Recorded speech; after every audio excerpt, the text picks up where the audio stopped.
CreativeKady, Karen Burchill, and it's CreativeKady's Mixed Media Tidbits and Tips. And today we're going to do one that could be under purple for texture or green for pattern. So, and that is use a homemade stamp. So I'm going to show you how I made one of my most recent, and I love the stamp. And it is a swirl stamp, and you can see the swirls on here. And in fact, I'm going to show you a page that I used it on. Well, it's on this one, but you can't quite tell as much.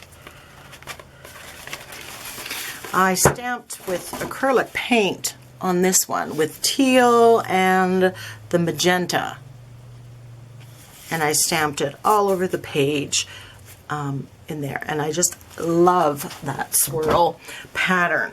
So I made it, and it is on foam core. And these were leftover pieces that my sister-in-law actually got from a photographer. She just asked if there were any tidbits and whatever. So there's another one. Go ask the photographer and see if there's any leftovers that, you know, even random sizes like this that you could put on the back of any of your homemade stamps. So what this is simple fun foam. Fun foam sheets like this that you can get at the dollar store or Walmart for cheap. These ones are fairly thin, and you can get thicker ones, which is what the black is. And this was from the dollar store. Both of these were, but I'm going to use the black one because I just want it a little bit thicker. As you can see, this has already become rather well loved. In one of the Facebook groups, somebody was asking, what do you do? You know, why would you take off a stamp off the block? And that's what I had done with this one. I took it off because I want to be able to manipulate it. I don't want the whole thing, and this just made it easier. So put it in the microwave for a couple seconds, few seconds, I'm not sure, 10, 20. And then it just peeled off, and I put it on a piece of plastic that I had. So because that black underneath there is really sticky and stuff. So I keep the blocks. So this one would have been just perfect to mount on the block. For the purpose of this stamp, I'm not using it in the same way I would be this one. So, but what I want to create are two things. I like the stamp the way it is, but it doesn't cover a whole page. So I'm thinking I'm just going to make one on a small stamp, one spiral that I can do on that. I also would like to, I'm also going to create one that is 8 by 10. This is a little bit bigger, that I can use with my jelly prints, and I can put it on, and it basically becomes a texture plate for the jelly prints, or the one. So I'm going to show you how I make one, and we're going to mount that on there, and it's all good. So I just did this very, very randomly. I cut out a circle, and when you make one circle, you actually end up with two of the spirals. So I'm just cutting this with regular scissors.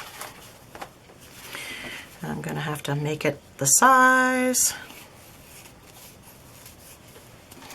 And I'm not too perfect. I don't care. You can see we're not. Well, I hope I'm still in camera. So there we go. So that's where I'm going to put it on there. And so what I'm doing is I'm just going to start and go round and round, and I can make it as wide or as thin as I like.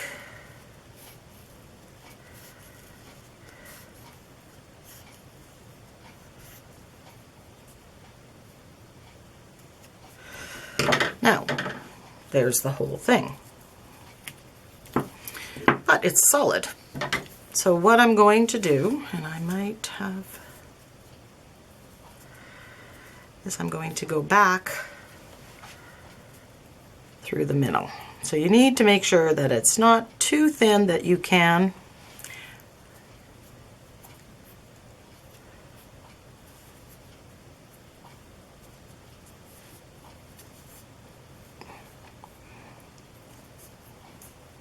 it's just really hard for you to see what I'm doing. I'm just going back and cutting as close to the middle as I can. I don't want this to be perfect. I want it to look very organic.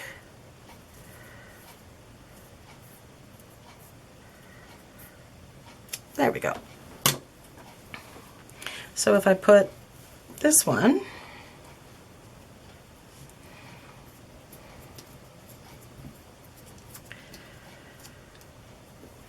on,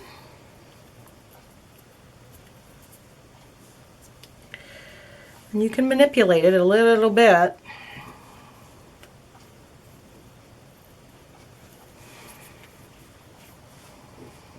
So there's the spiral.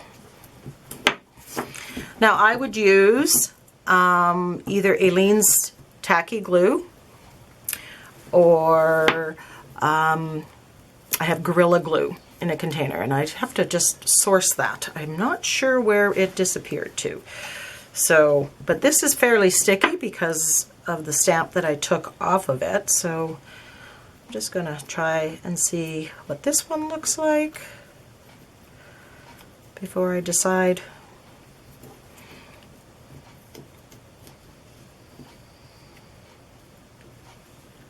Yeah, I'm kind of liking this one better.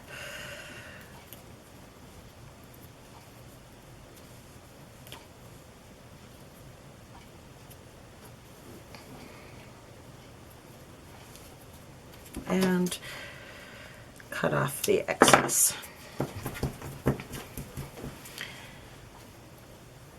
Okay.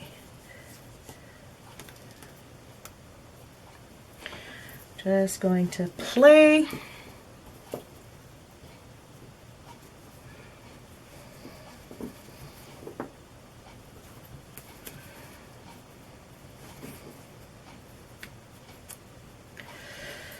A little bit more.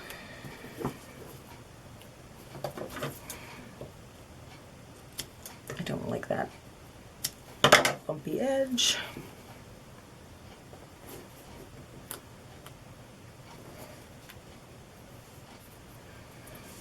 I'm going to run off the edge there a little bit sooner. So let's see what kind of stamp we have for this, okay? So, I'll just put it on the back of this jelly print, and you could use black ink. Let's try it with that.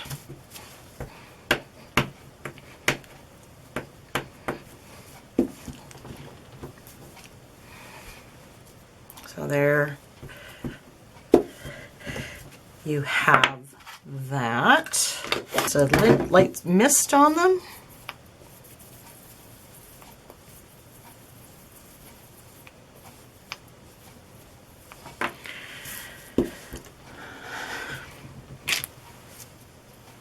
Yeah, there my go. And if you do it farther away, you get a finer mist, and it tends to do better. So, easy peasy. Okay, so I realized that I didn't show you how to do it with the acrylic paints, and it's one of my favorite things actually, is to use the acrylic paints on my stamps, especially my homemade stamps. I made a whole bunch, and I'll put the link up above to the series that Yvonne Gebauer and I created. That's where I got hooked on making videos. Thanks, Yvonne. And put a link to that. So I'm going back to my homemade stamps, and you know, so Again, I'm not limited. I have black and navy in my stamp pads, but I can make the stamps any color, be it with my Inktense blocks or my acrylic paints. I can even add the iridescent in there. So, go make your own swirly stamp. Don't forget to post it on All Things Mixed Media, CreativeKady Facebook group. Love to see it. Come join the creation ships. So here we have the 8x10 texture plate that I'm going to get for my 8x10 jelly plate. So I could press it in once and it can be a lot simpler and give me a different effect than if I was piecing it together. So I'm going to get my Gorilla Glue and glue this down, and decided to make it onto rather pliable cardboard so I can really press it into the jelly plate.